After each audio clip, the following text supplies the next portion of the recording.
Bonjour, c'est Diane, enchanteresse en santé. Bienvenue dans le podcast dédié à la santé intégrative créative pour les entrepreneurs qui prennent autant soin des autres que d'elles-mêmes. En tant qu'ostéopathe, aroma-olfactothérapeute et coach de vie pro et perso, je serai votre guide facétieuse et enjouée. Je vous invite chaque semaine à explorer et voyager à mes côtés. Nous irons à la découverte de nouvelles contrées, au cœur desquelles il fait bon vivre et oser se réaliser. Allons-y! Embarquons ensemble dans de fantastiques aventures enchantées où bien-être et magie s'associent pour agrandir notre champ des possibles. Le doute, cet état en suspens que j'affectionne tant, entre questionnement et hésitation. Le dictionnaire Le Robert le définit ainsi. État de l'esprit qui est incertain de la réalité d'un fait, de la vérité de parole, de la conduite à adopter dans une circonstance. Jugement par lequel on doute de quelque chose. Cet épisode de podcast est donc une invitation à nous poser à l'instant présent pour ressentir comment nous vivons nos doutes. À la suite d'un doute, nous sentons-nous empêtrés, bloqués, figés dans de multiples questionnements et dans l'incapacité de pouvoir agir? Ou au contraire, le doute nous permet-il de nous donner encore plus d'élan? Vous l'aurez sans doute compris aux inflexions de ma voix, je me trouve le plus souvent dans le deuxième cas de figure et c'est ce que je veux vous partager aujourd'hui.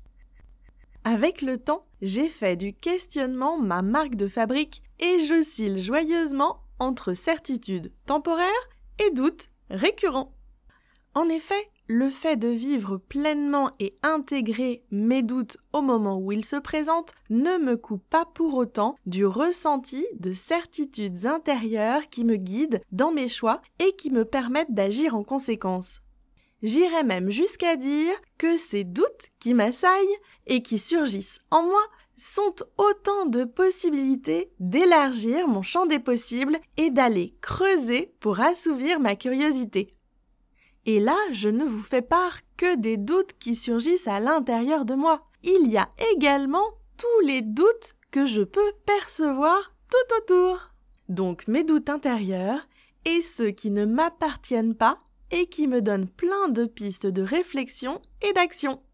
Je considère donc le ou les doutes comme de fantastiques opportunités pour continuer à évoluer et progresser et toujours apprendre. Lorsqu'un doute survient, cela me donne envie d'en découvrir davantage, d'expérimenter, de connaître de nouvelles choses et de pouvoir varier les angles avec lesquels je les aborde. C'est la manière même dont j'envisage le doute qui fait que je me sens profondément vivante et en mouvement. Si en m'écoutant, vous avez la sensation que je suis une gentille extraterrestre et que pour vous, le doute est plutôt source de paralysie, je vous invite à imaginer que l'inverse pourrait faire partie des choses possibles pour vous. Qu'est-ce qui se passerait dans ce cas-là si le doute était également un moteur qui vous permette d'accomplir de nouvelles choses? Que se passerait-il si vous preniez volontairement le contre-pied juste pour sentir et expérimenter? Si l'espace d'un instant, vos certitudes d'impossibilité basculaient en doute avec positivité? Accordons-nous simplement les bénéfices du doute. Et nous pourrions y gagner en relativité, sagesse, humilité et ingéniosité. Entre doute et certitude, mon cœur balance et c'est très bien ainsi. À très bientôt pour de nouvelles aventures enchantées.